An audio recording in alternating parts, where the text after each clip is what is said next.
So it's not just about riding the oil wave. You have to think about the big picture and how these companies are preparing for the future. Exactly.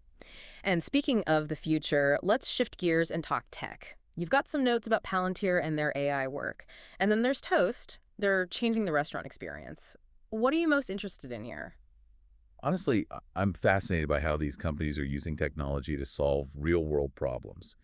Palantir with their AI for defense and intelligence, and Toast helping restaurants be more efficient. It's incredible.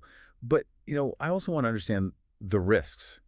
Is all this hype real, or are we setting ourselves up for disappointment? That's a great question. It's one we need to consider carefully. Both Palantir and Toast have huge potential, but they also face big challenges. Palantir, for example, relies a lot on government contracts, so any changes in defense spending could really impact them. And Toast, while they're growing fast, they're in a very competitive market, so they need to keep innovating to stay ahead. So there's a lot to be excited about, but also a lot to be cautious about. Exactly. It's about finding that balance, recognizing the potential, but also understanding the risks. And that's where our deep dive comes in, because we can dig into the details and help make sense of it all. All right, you've convinced me. Let's keep going. What else do we have?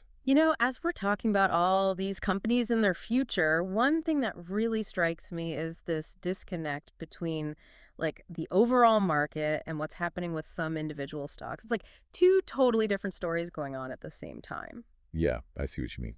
We've got the S&P 500 hitting record highs, but then some companies like Palantir, they're taking a hit after news about potential defense budget cuts. It's like investors are just like freaking out and selling at the first sign of trouble. It's that classic shoot first and ask questions later mentality. With all this uncertainty about trade wars and the economy, people are just more likely to react emotionally, hit that sell button, even if it means missing out on good opportunities. Okay, so how do we avoid that trap?